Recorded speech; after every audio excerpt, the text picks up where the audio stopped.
Well, a very good afternoon, everyone. And it's my great pleasure to welcome you to this graduation ceremony at the University of East Anglia. The purpose of this ceremony is to confer awards on candidates from the School of Education and Lifelong Learning and the School of History. Now, I was absolutely delighted to see that this year the School of Education and Lifelong Learning launched the very prestigious UNESCO Chair in Adult Literacy and Learning for Social Transformation. This UNESCO Chair aims to develop understanding about how adult learning, particularly for young women and young adults, can help address inequalities in the poorest communities all around the world. And the UNESCO Chair is held by Professor Anna Robertson-Pant and her team here at UEA. I was also delighted to see that the School of History was ranked first in the UK for overall satisfaction in the National Student Survey. Additionally, history is ranked third in the UK for research quality and intensity, after Oxford and Cambridge. And this is an absolutely fantastic achievement, great testament to the school's research. So these are absolutely wonderful achievements by both schools. But graduates, today is your day. It's a day to celebrate your successes, so please do enjoy your day. But today is also an opportunity to look back on what you've achieved at UEA. It's a time to reflect on the friendships that you've made and remember all the great experiences that you've had. And these are memories that will stay with you for many, many years to come. So please do take time to reflect on your achievements. Do savor today and make the most of these special moments with your families and friends. And those families and friends are so important to your success. Your success owes so much to them. And so I'm absolutely delighted that we have families and friends joining us from all over the world. A very warm welcome to you all, and many thanks for everything you've done to support our graduands. While you're with us, do take time to explore our beautiful campus. The rains have just passed. It's going to be beautiful for the rest of the day. So do explore, maybe take in our award-winning Enterprise Centre, which is one of the lowest carbon academic buildings in the UK. Or if you've got time, perhaps wander down to the wonderful Sainsbury Centre for Visual Arts, a building built by Sir Norman Foster and home to a fantastic collection which includes Francis Bacon, Giacometti and Henry Moore. And it's actually currently hosting a very thought-provoking exhibition of the work of the First World War artist, Paul Nash. Now, some of you, though, may also know that the Sainsbury Centre has actually doubled as the headquarters of the Avengers in the 4 blockbuster Marvel films. And it does actually feature in the new Spider-Man movie, if anyone's seen it. If you haven't seen it, go and see it, and you can see UEA in Hollywood. Now, I do think that I'm safe in saying Vice-Chancellors say a lot of things, but I don't want to disillusion anyone who might have thought otherwise. But I'm absolutely pleased to say that UEA is a university that thrives on a true-life, powerful partnership, and that's a partnership with you, our students and soon-to-be alumni. And this is a partnership that's seen us ranked in the top 5 nationally for student experience for every one of the last 11 years. And it's a partnership that's helped UEA to continue to strengthen its place in the top 20 of UK universities. And in fact, this year saw UEA rise to a record 12th place nationally in the Complete University Guide. And this success is a real tribute to all of our staff and to you, our students. Now, speaking personally, I've had the honour of leading UEA as its Vice-Chancellor for 3 years. But I've actually spent 26 very happy years as a member of staff here. So UEA really is in my blood. And I'm going to let you into a little secret. Because I love UEA so much, I actually got married here. And it's true, and I actually had my reception in the Students' Union, if you can believe that. But the good news is that that was exactly 25 years ago this week. And so I'm celebrating as well. And thank you.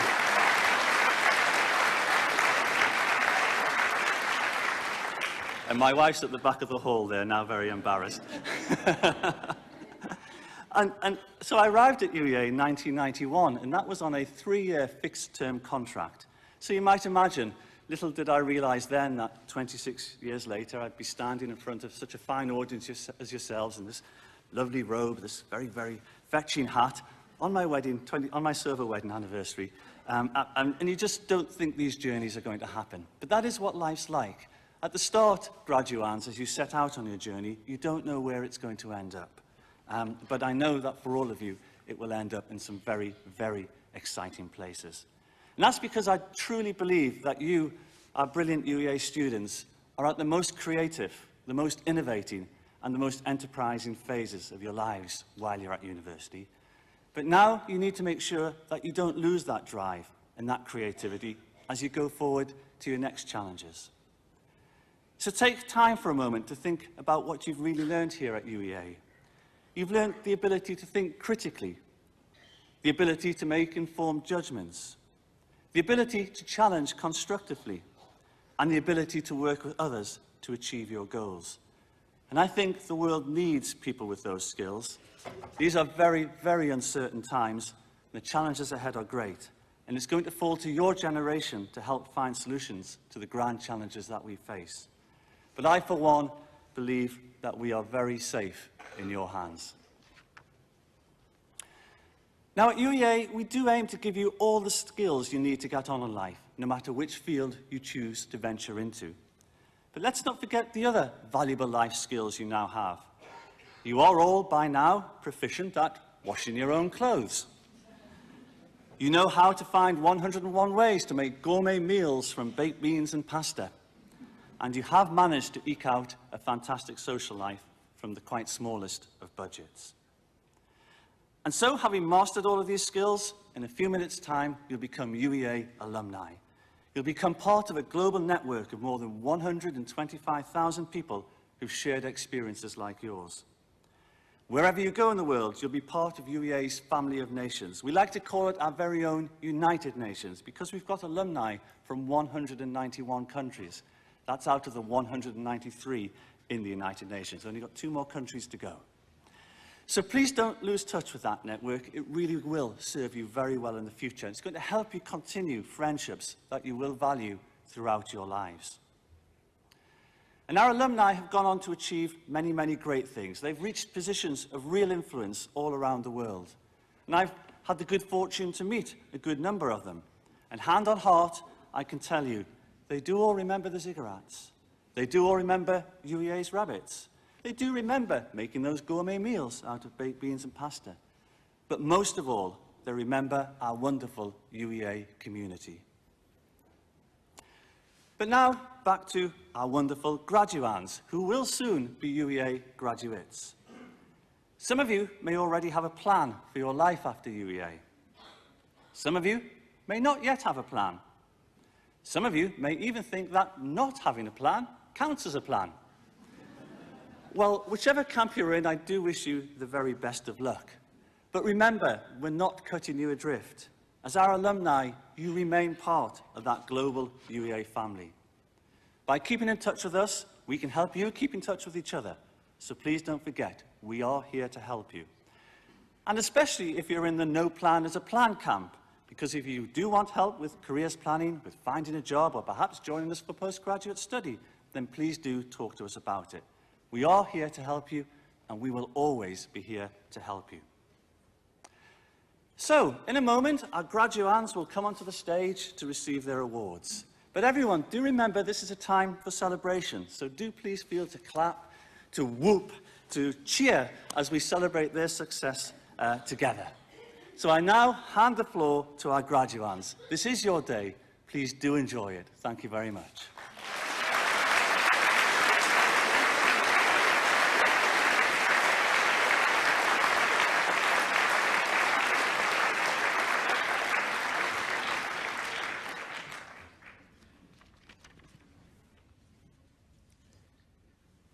Vice-Chancellor, I have the honour to certify that the candidates to be presented at this congregation ceremony have complied with all the conditions required by the University.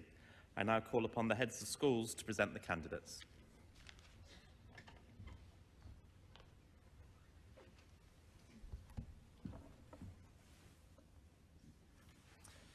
Vice-Chancellor, I present to you candidates from the School of Education and Lifelong Learning for the award of degrees, diplomas and certificates. By the authority of the University, I confer on these candidates the awards for which they have qualified. For the degree of Doctor of Philosophy, Bashair Hamad Al-Ramaya.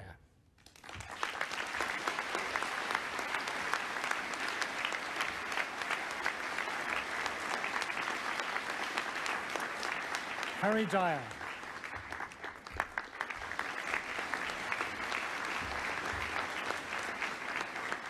Beth Mary Titchener.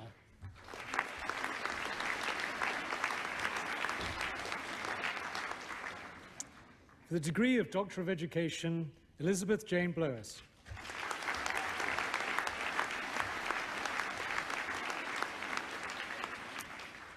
Trudy Antoinette Estelle Coleman.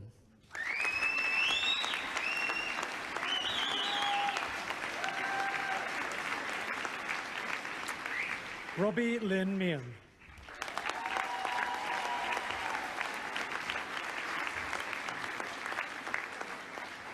Emma Louise Slaughter.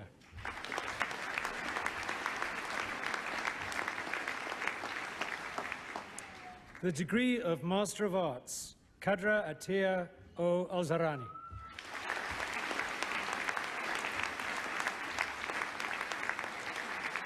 Elizabeth Arthur.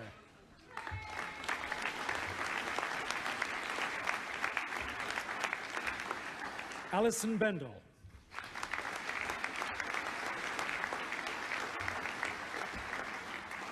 Sam Benjamin Coe.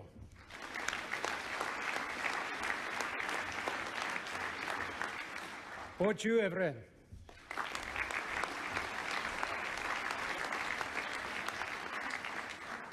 Trevin Fernando.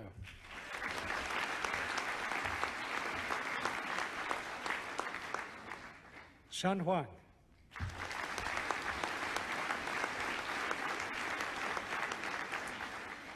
Edmund Hughes.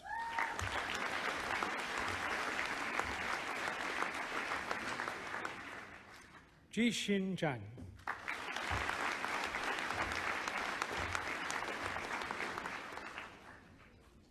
Adrian Charles McWilson Casisia.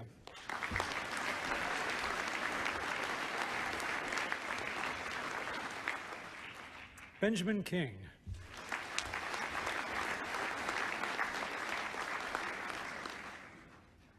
Ji Li.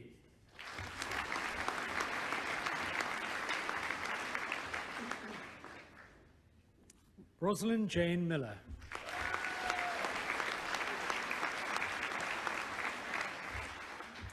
Chang Peng.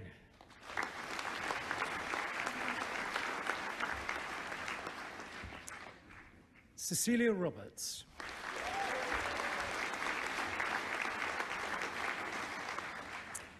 Isabel Jean Salmon.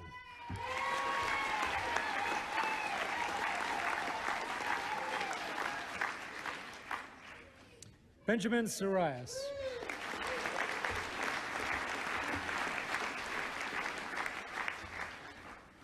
Elizabeth Sarah Sarias.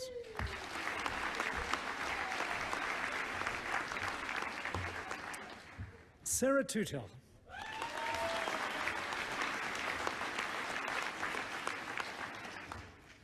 Helen Joy Trelford.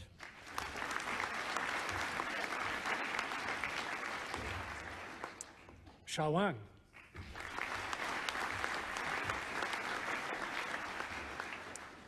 Jessica Megan Louise Wickham.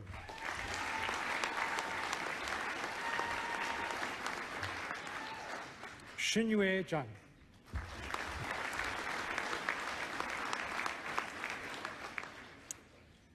For the postgraduate diploma, Barbara Geminara.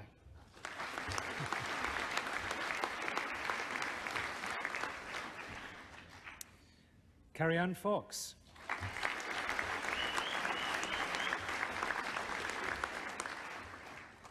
Rebecca Natasha Viana.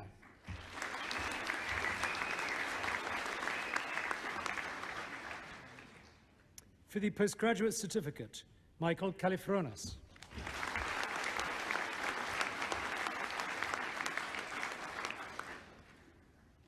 Helen Meehan.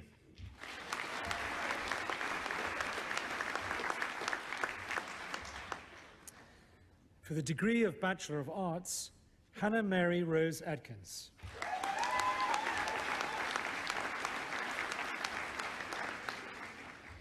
George Anderson.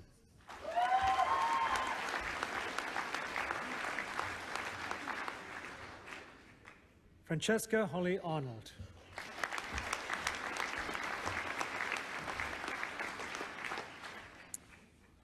Rachel Ballinger.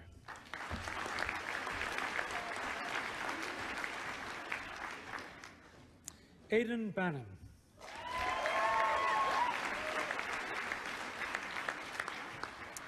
Alex Bates.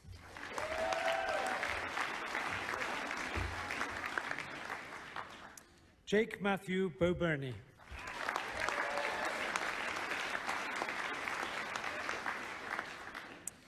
Roxanne Blackman.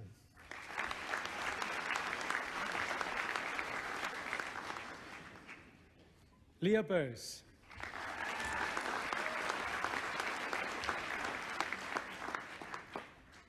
Rebecca Wendy Briggs.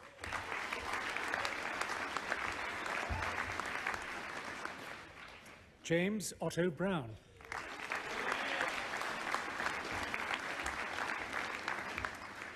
Michael John Clinton.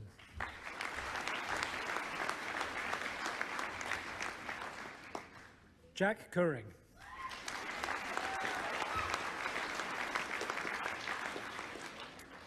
Elliot Cook.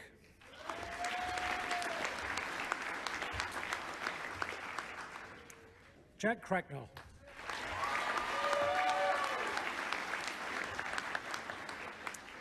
Leah Denley.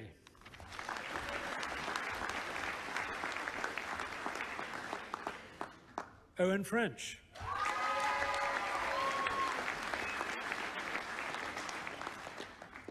Helen Elizabeth Gibb.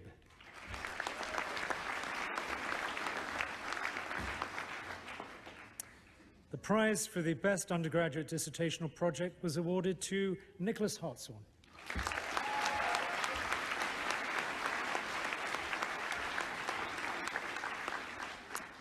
Alison Harvey.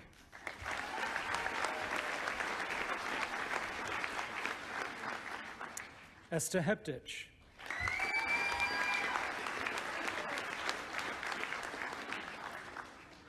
Danielle Hayington.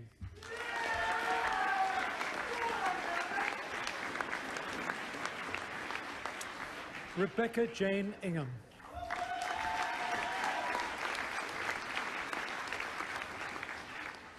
Molly Louise J.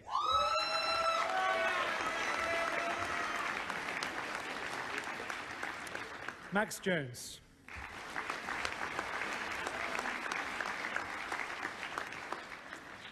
Charlotte King.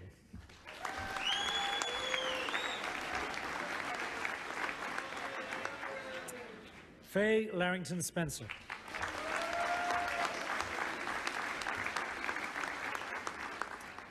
Melissa Lee.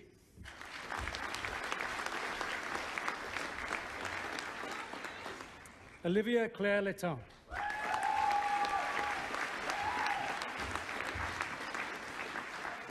Erison Lusher.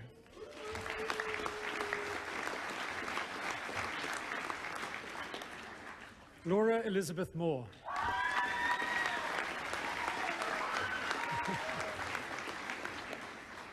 Elizabeth Jane Morris.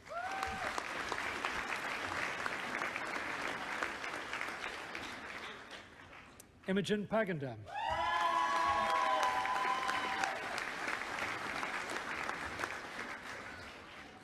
Georgie Rose Partridge.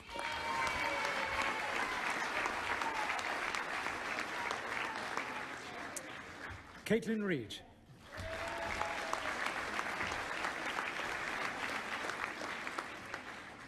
Diane Rickaby.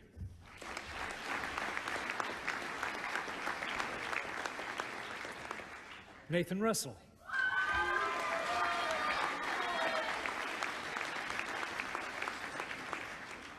Olivia Violet Rose Saunders.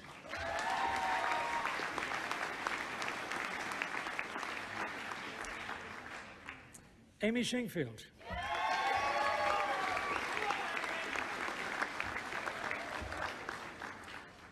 Harry Scarrett.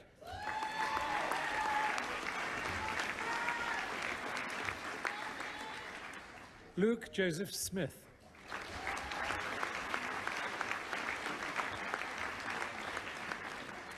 Charlotte Ann Spear.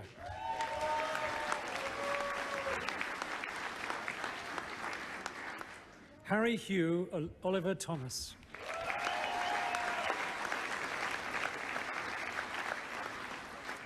Abigail Grace Tubby.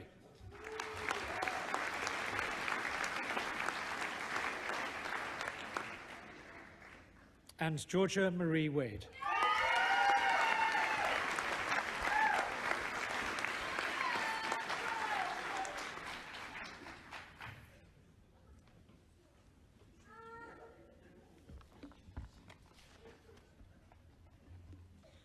Vice-Chancellor, I present to you candidates from the School of History for the award of degrees.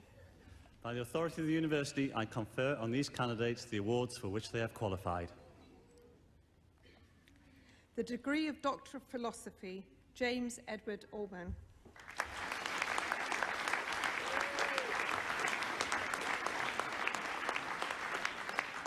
Michael Schmeltz.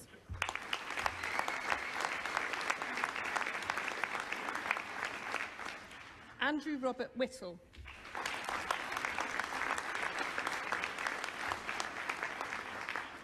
The degree of Master of Arts, Oliver Samuel Barrett.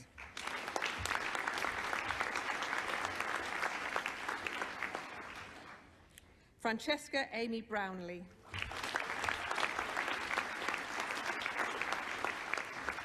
The Larry Butler Prize was awarded to Frederick Joseph Corbett.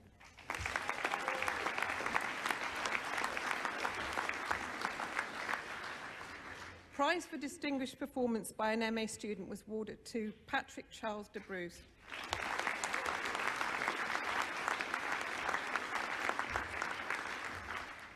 Christopher David Drowan.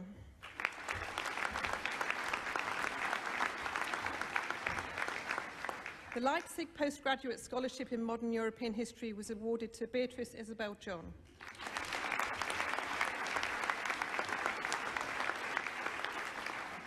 Zoe Victoria Mitchell.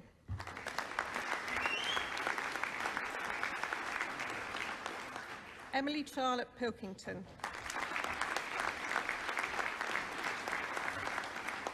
The Norfolk Gardens Trust Scholarship was awarded to Rebecca Lee Priestley.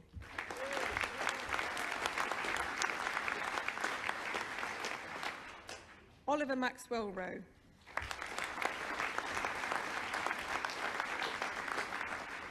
Catherine Jane Royal.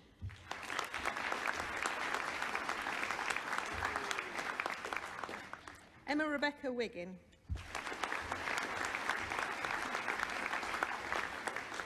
Tom Wright.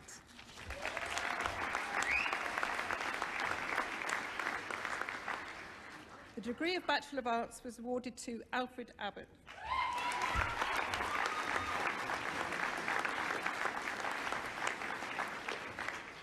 Amy Peaches Jean Aldous.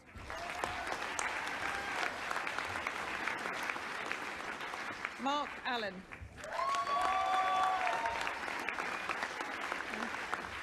Benjamin Lee Annis.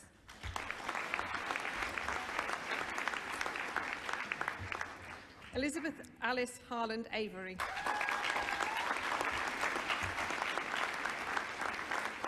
Gemma Lee Bailey.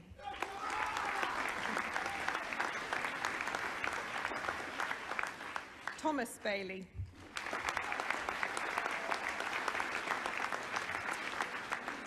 Josephine Mahala Barwick.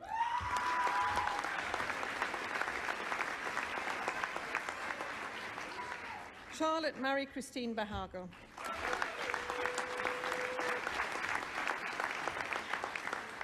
Jennifer Nish Byrne Oliver.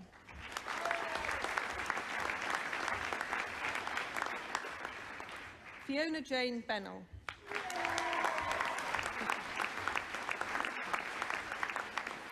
Lucia Bennett.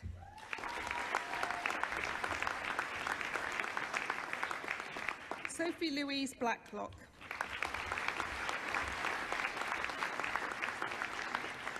Alex Bradford.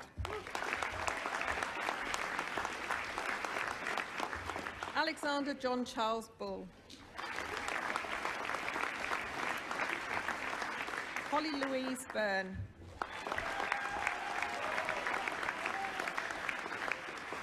Olivia Campbell.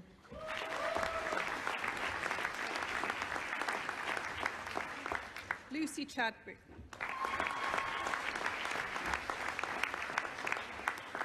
Samuele Ludbrook Cilanato.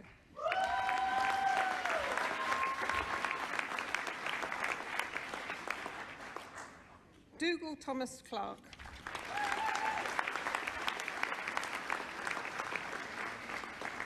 Rosa Colacho.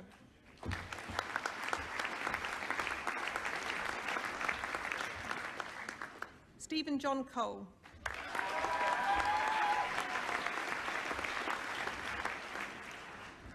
Miles Allen James Cooper Bradley.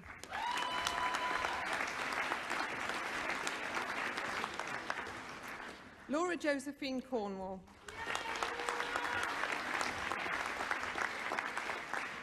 Stacey Cribden.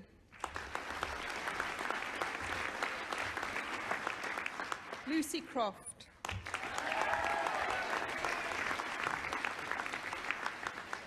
Chloe Roxanne Dunton.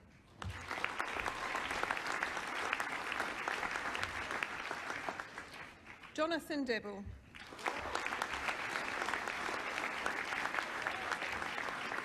Adam Elmer.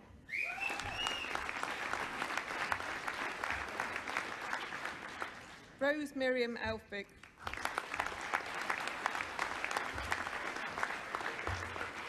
Edward Anthony Eves.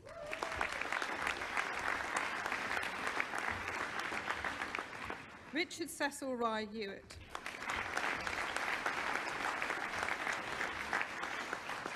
The Medici Prize for History was awarded to Adam Trevor Yules.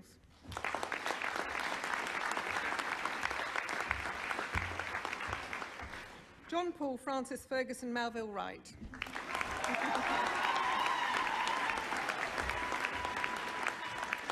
Joshua Fowles.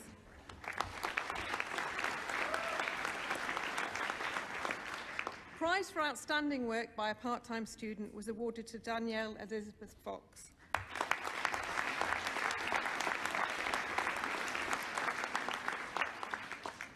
Jessica Katerina Anna Frank Keyes.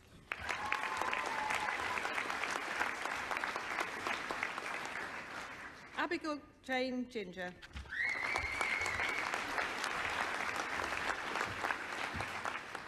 Anya Louise Goodman Brown.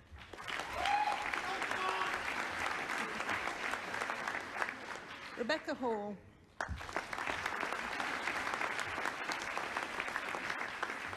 Elizabeth Rose Harper.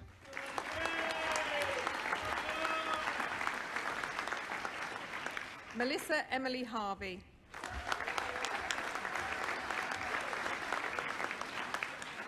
Raven Nasima Ravenino Hadlam.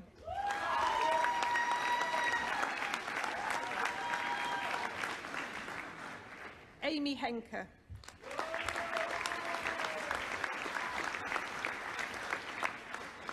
Luke Heward.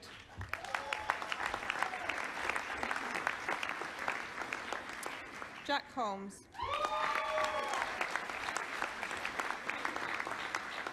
Joshua Allen Ives.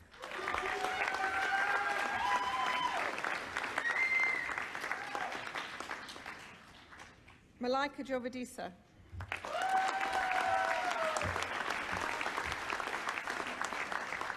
Rachel Yarman.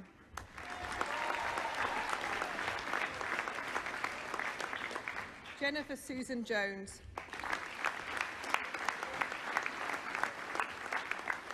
William David Thomas Jones. Jessica May Keeling.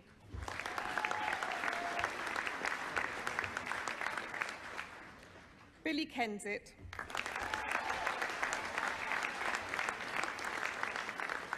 Thomas Lacey.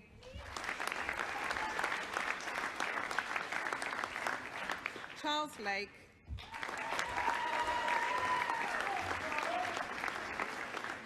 Sophie Leeson.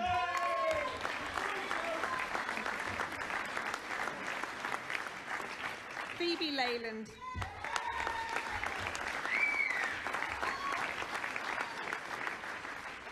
Benjamin Littman.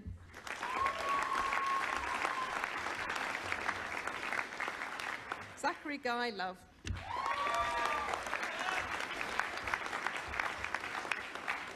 Thomas Lucking.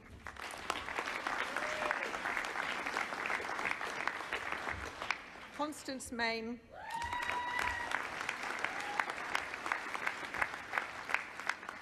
Jonathan Daniel Moulton,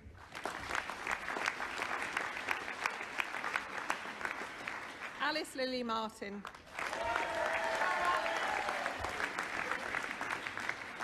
Kirsty McAlpine,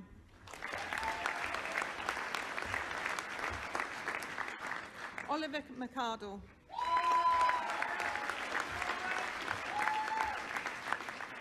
Richard William McCloy,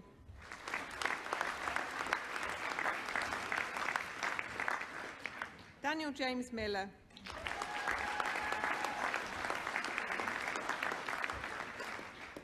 Ella Rose Moore,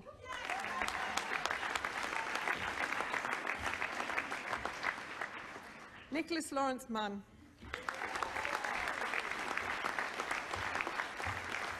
Destiny Tola Onisal,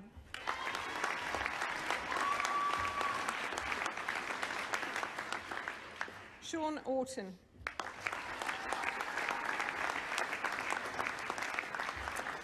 Ryan Pack,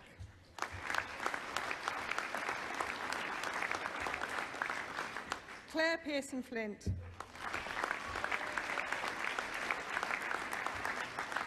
Christos Fedenos,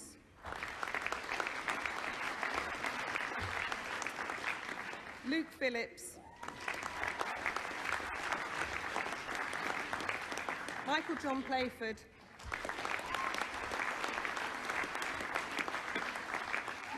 Emily Pratt,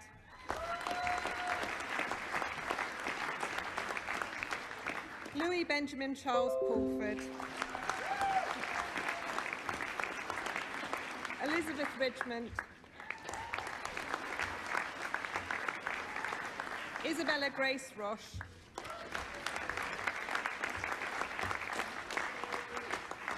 Fiona Rose Roden,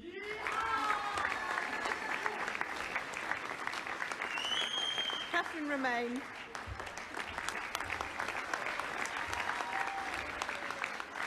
Joseph Rutter,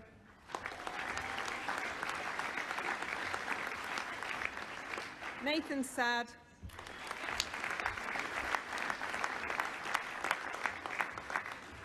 Rosanna Claudette Salis,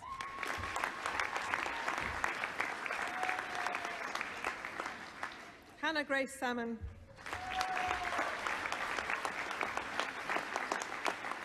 Samantha Salter,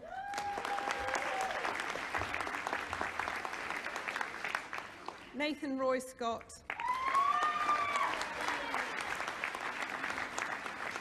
Ria Seaman,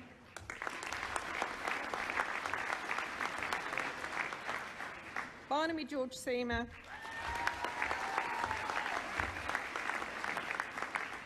Thomas David Sellers,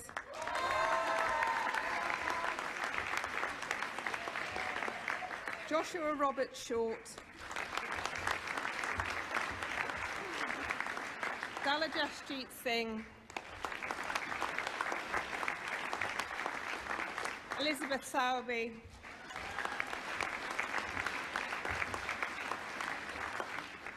Anna Rosemary Stanley, James Stevenson,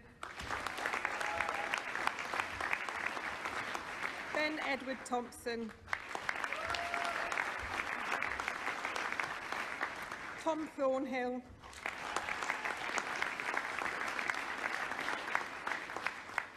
Jill Thurston,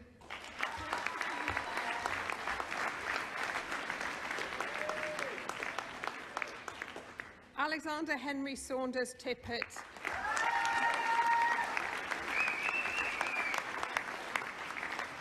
Faye Townsend,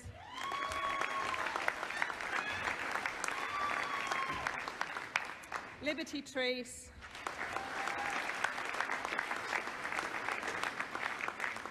Jack Burton Truefitt,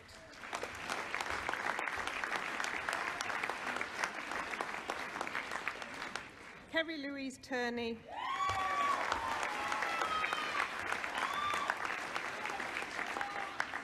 Anna Turnham,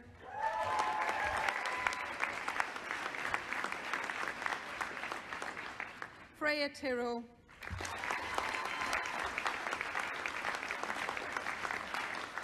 Megan Elise Award.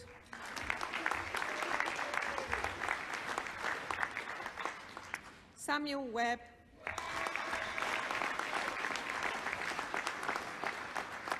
Prize for distinguished performance in the final assessment was awarded to Charlotte Victoria Welsh.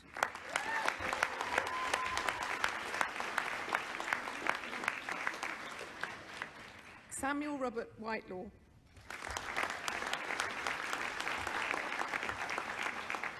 Maya Wilkins.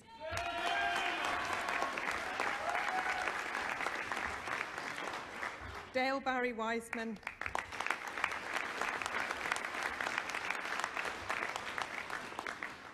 Lois Rosemary Young.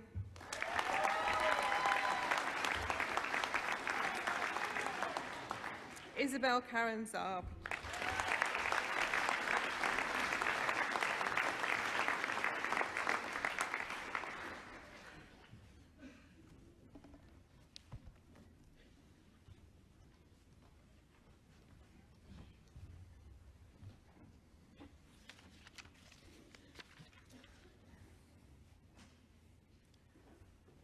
Vice-Chancellor, I have the honour to confirm that the Senate has resolved to confer the degree of Doctor of Civil Law honoris causa upon Ed Balls. I now call upon Professor Neil Ward to make the oration.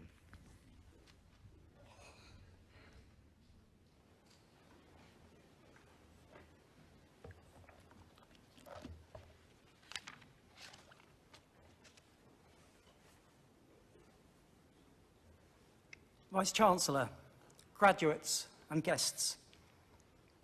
Ed Balls is widely renowned as an economist, a chief advisor to the then Chancellor of the Exchequer, Gordon Brown, an MP, cabinet minister, and more recently as a TV personality and trainee dancer.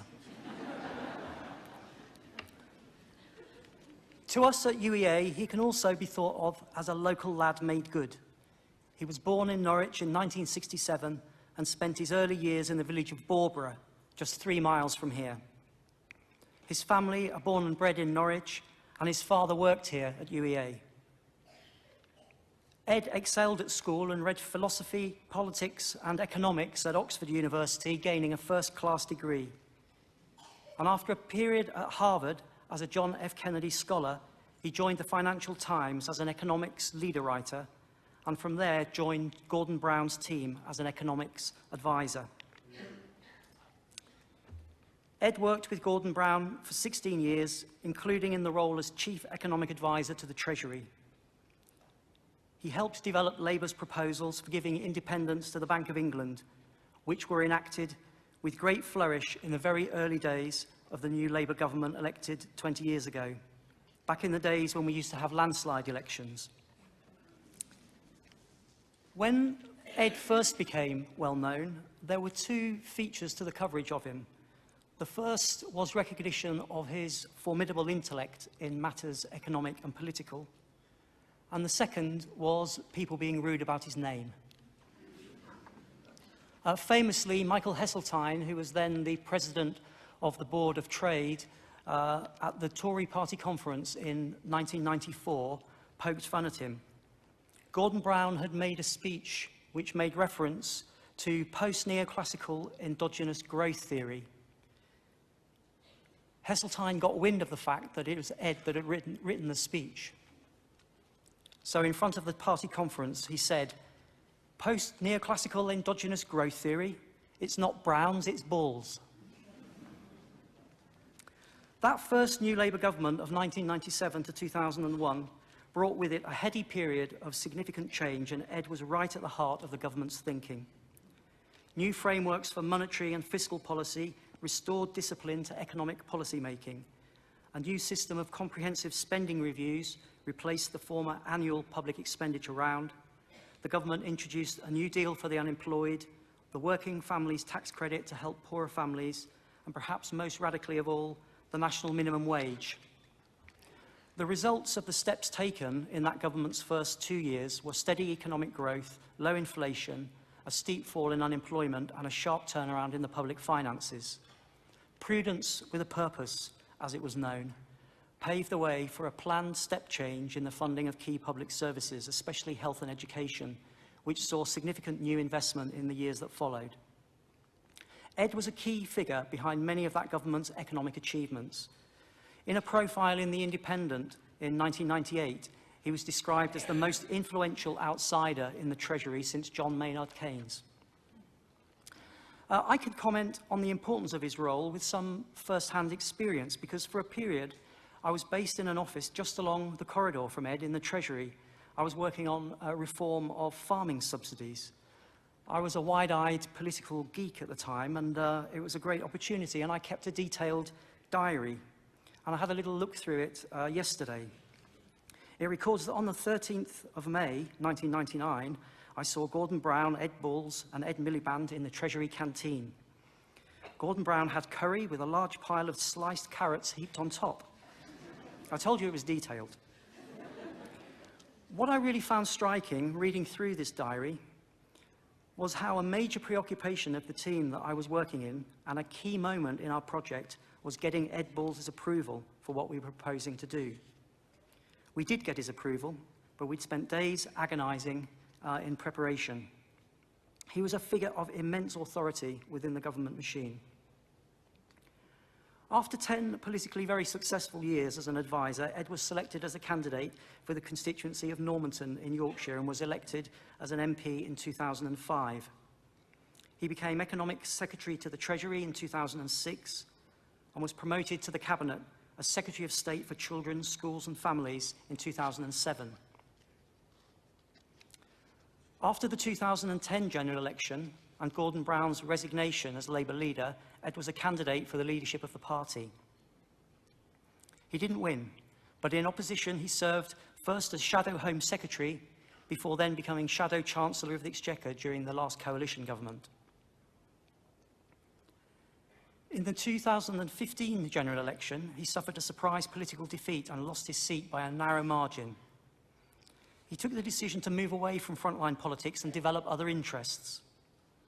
The transformation in his public persona has been a salutary reminder that MPs are human beings too, with interests and abilities beyond politics.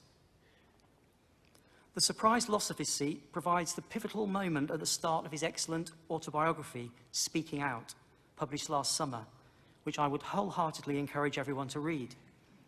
It reflects upon a series of profound lessons learned in his career in politics. It charts the way he learned to approach taking tough decisions and how he's learned to move on since departing frontline politics. Of course, one way he's moved on is to take up dancing on Strictly. And in the new paperback edition of the book, there's a most illuminating meditation on dancing and the difference between dad dancing and the proper dancing that Katja, his professional dancing partner, taught him. He writes, "The big difference between dad dancing and what Katja taught me is that in the former, it's practically an art form to move everything you can and in all varying directions.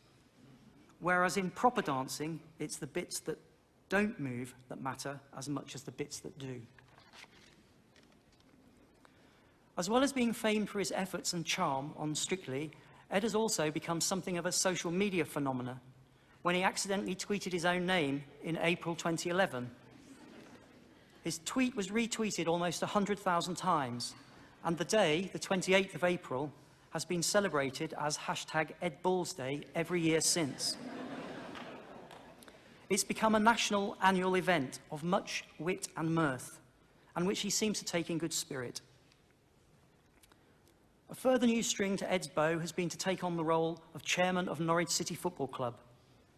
Like me, he's been a lifelong fan of the club, and he writes warmly of spending hours as a young boy in his back garden, winning imaginary cups and scoring goals in a full Norwich City kit, which is something that many Norfolk boys will be able to relate to.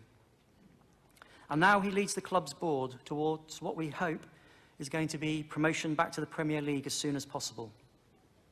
And he's already led in making significant changes to the structure of the club and its management team. Ed's journey from Norfolk Village to academic success to unparalleled influence at the heart of a bold and reforming government and now to a public figure held in such affection, is an inspirational story. And with a first-class mind and a newfound public appeal, there are surely many more chapters to come in future. So, Vice-Chancellor, I present to you Ed Balls for the award of an honorary degree of the Doctor of Civil Law honoris causa.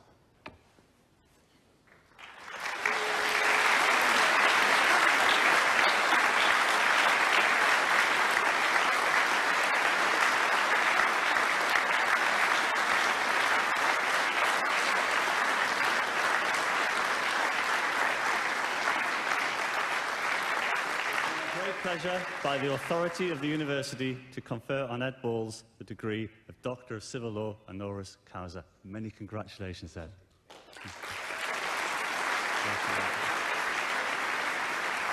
I now invite Ed to address the graduation.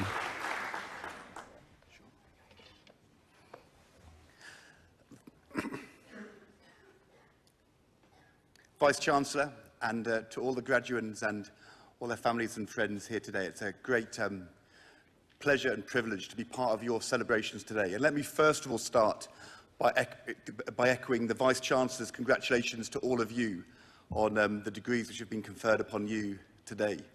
The reality is, after all of the hard work over months and years, and all of the late nights and all of the deadlines, finally, today's a day of celebration.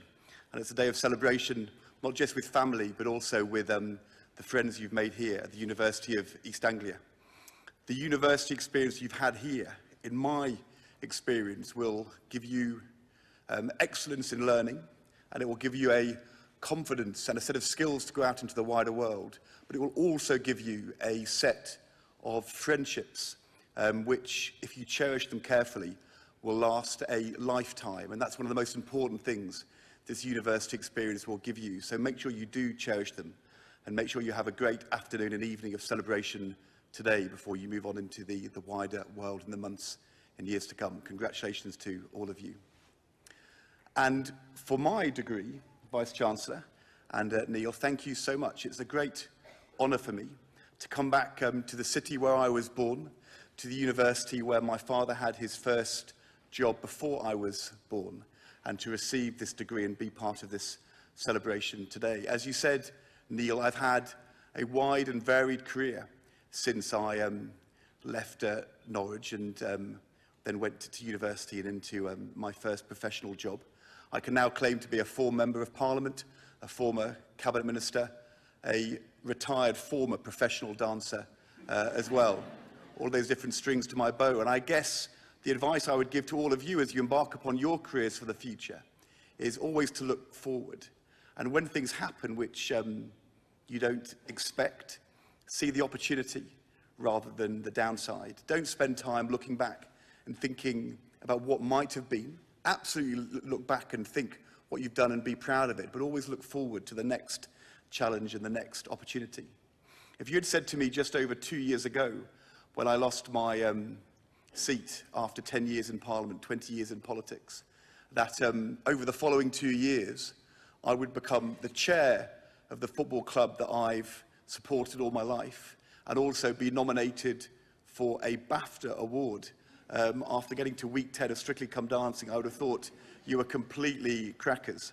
On the other hand, if you told me 2 years ago that over the same period of time, Jeremy Corbyn would be elected leader of the Labour Party twice, David Cameron would lose a referendum, George Osborne would become editor of the Evening Standard, and Donald Trump would become president of the United States, I also would have thought you were slightly crackers as well.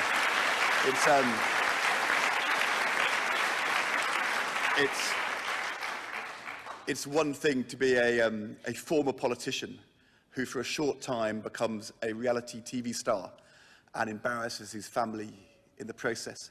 It's quite another thing for a former reality TV star to become President of the United States and embarrass the whole world in the process, which is what we seem to have been seeing over the last few periods.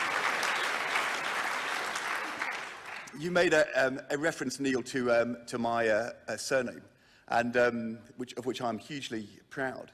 But it was a great shock, age 8, when my dad moved from UEA to Nottingham, to move 120 miles and move from a city where at the time there were 2 whole pages of the telephone book with our surname in Norwich to Nottingham, where there was only one name in the phone book, and it was ours. It was quite an unusual name up there in Nottingham, and it's something which has been part of my growing up and all of my life.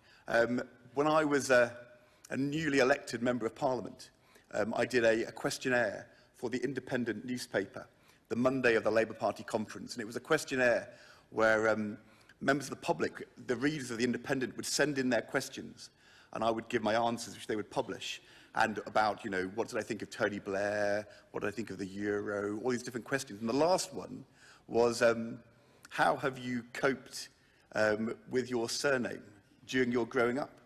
And I sent back the reply to the Independent. If you think it was hard for me, think how much harder it was for my sister Ophelia. And the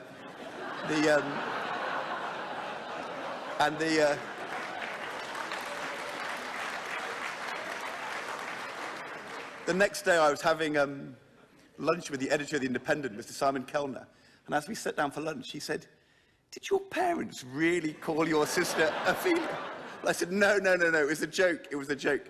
Anyway, it was absolutely a joke. She's called Joanna and she's lovely. But the one thing you didn't put into your tribute there, Neil, though, was one accolade, which actually I'm particularly proud of. And I'm going to say this because we have people here from the who've done PE in the School of Lifelong Learning. When we moved to Norwich to Nottingham, I actually did represent Nottinghamshire, aged 15, the under 16 pole vault. I actually pole vaulted for Nottinghamshire against Leicestershire and Derbyshire in a county match. The true story of this was that there was a county trial for the pole vault at a school in Nottingham back in 1982, it would have been. And only 3 of us turned up for the trial. And only 2 of us got over the qualifying height. And we found out after, and so therefore we were straight into the county team. We found out afterwards that the under 18s were getting over a higher height without a pole than we were managing with a pole 2 years younger. So that puts this into context. But I always like to tell PE students of my great achievement as a county pole vaulter. But it kind of leads you on to a really serious point, which is about what you are all going to do in the future. I spent 3 years as the Secretary of State for Education.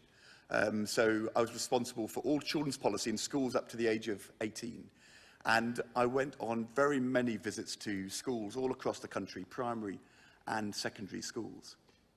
And when you go to a secondary school and you meet an inspirational head teacher, but a school which is sort of, you know, is doing brilliantly in challenging circumstance, the head teacher would always decide the things you would go and see. And invariably, you would go and see 3 different things on a school visit if you're the Secretary of State for Education.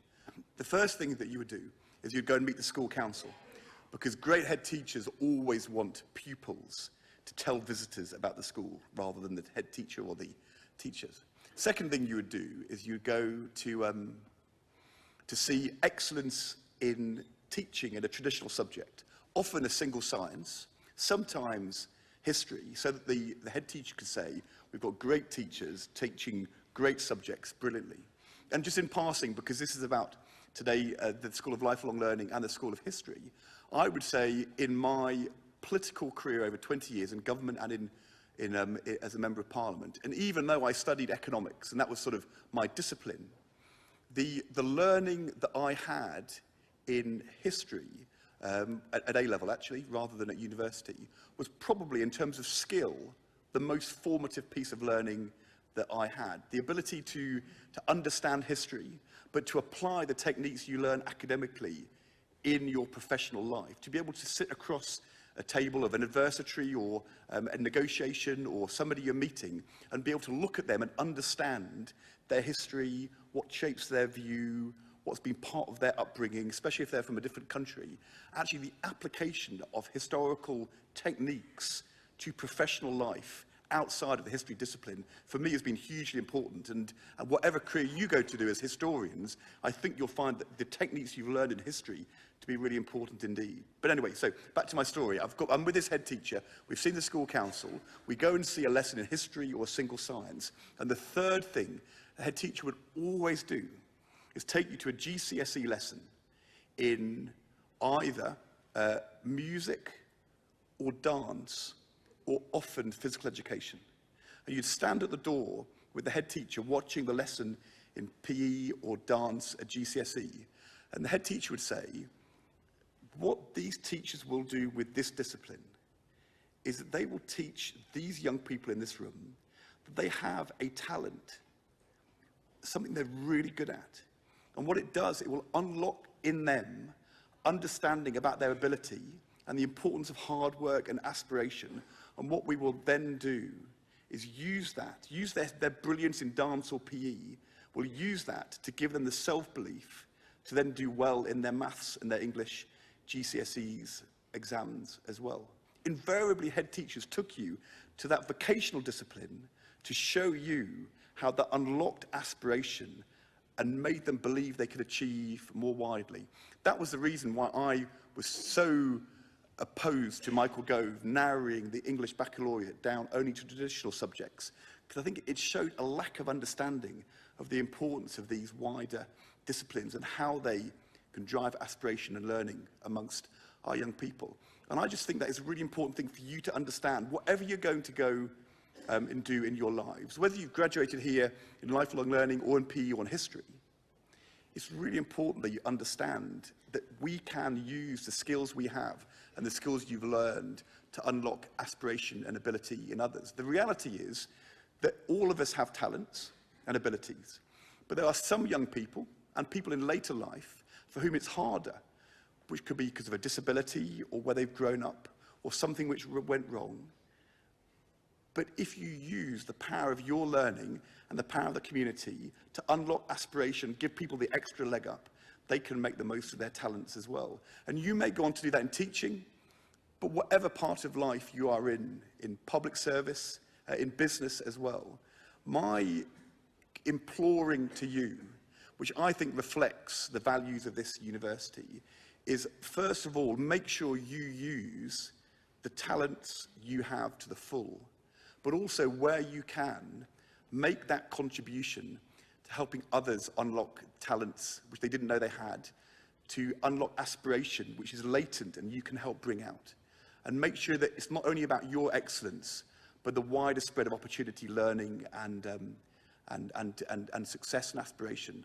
Unlock it in other people as well. Who knows whether there are people in here who will go on to be a former MP or cabinet minister, or even make week 10 of Strictly Come Dancing, who knows. But whatever you go on to do, make the most of what you've got, your excellence and your talents, but spread it to other people as well. Cherish your friends, be proud, work hard, but also enjoy today. And thank you for allowing me to join this community. Thank you very much.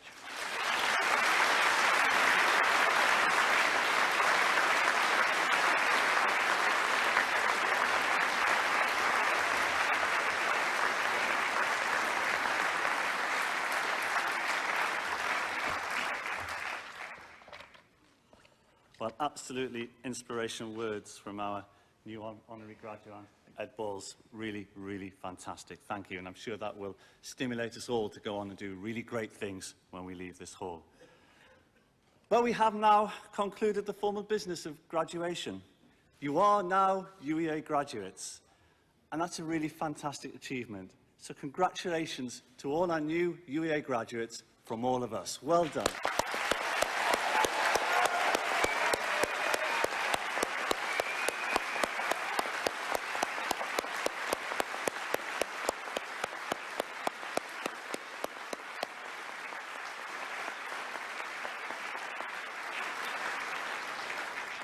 But, new UEA graduates, while you were receiving your awards, your families and friends were doing a great deal of applauding.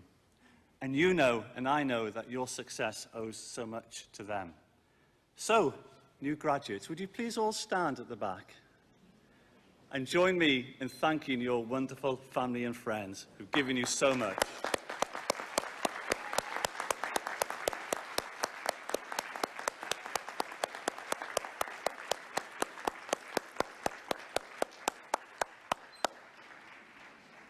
Thank you very much.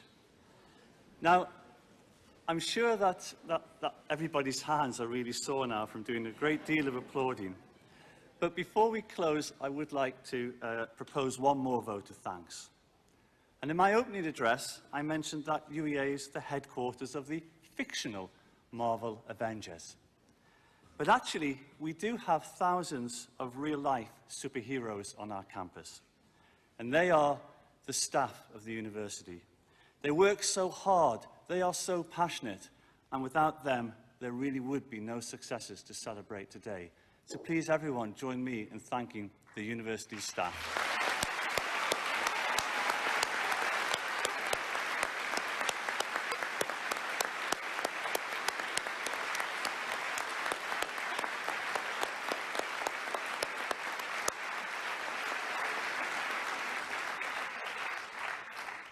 And now it just remains for me to wish you all well on the journeys that you're about to embark on. I'm sure they're going to be very exciting journeys. But no matter how far they take you from UEA, please remember you are always part of our UEA family. Do please keep in touch with us. I wish you all the very best of luck, and I now declare this graduation ceremony closed. Thank you very much.